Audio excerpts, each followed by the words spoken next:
हम संस्कृत व्याकरण के अंतर्गत संधि कार्य का अध्ययन करेंगे। सबसे पहले संधि की परिभाषा। संधि शब्दस्य परिभाषा। वर्ण संधानम संधि अर्थात द्वौ वर्णयोः परस्परम यत् संधानम मेलनम वा भवति तत् संधि इति कथ्यते।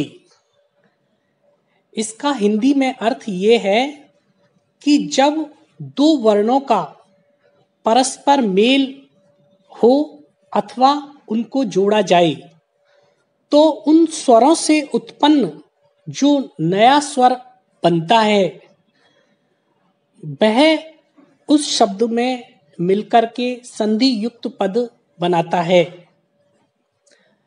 संधि भेदा। संस्कृत व्याकरणे संधे त्रयो भेदा सन्ति ते इत्थम सन्ति। संस्कृत व्याकरण में संधि के 3 भेद हैं। वे इस प्रकार हैं। अच संधि, जिसे स्वर संधि के नाम से भी जाना जाता है। हल संधि, जिसे व्यंजन संधि भी कहते हैं। विसर्ग संधि। अब सबसे पहले हम अच संधि, जिसे स्वर संधि भी कहते हैं, के बारे में अध्ययन करेंगे। द्वयोः स्वरयोः मध्ये यत् मेलनम संधानम वा जायते तत् कथ्यते स्वर संधि। स्वर संधि भेदा इत्थम सन्ति। दीर्घ संधि, यण संधि, गुण संधि, वृद्धि संधि, अयादि संधि और पूर्वरूप संधि। इस प्रकार ये स्वर संधि के 6 भेद हैं। अब इन सब में सबसे पहले हम दीर्घ संधि के बारे में अध्ययन करेंगे। दीर्घ संधि की परिभाषा अकह सवर्णे दीर्घ है सूत्र से दी जा सकती है।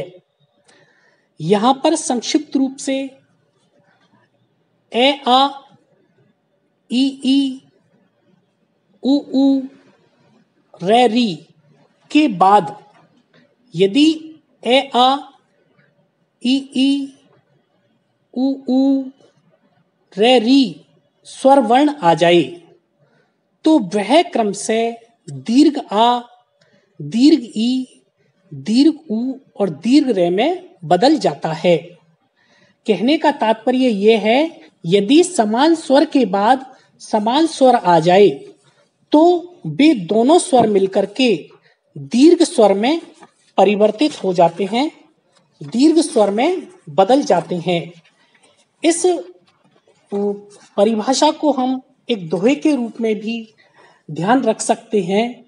यदि ह्रस्व अ, ई, उ और रे बाद में यदि समान स्वर आए तो वह दीर्घ आ, दीर्घ ई, दीर्घ उ और दीर्घ रे में बदल जाता है। यह दीर्घ संधि की परिभाषा है। उदाहरण के तौर पर हम देख सकते हैं शिव धन आनंद।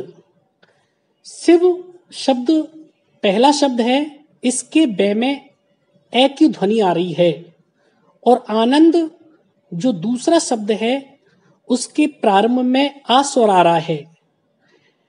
इस तरह ए और आ दोनों स्वरों के मिलने पर दीर्घ आ बनता है और शिव धन आनंद को मिलाने पर एक पूर्ण पद शिवानंद बन जाता है। इसी तरह उदाहरण विद्या धन अर्थी।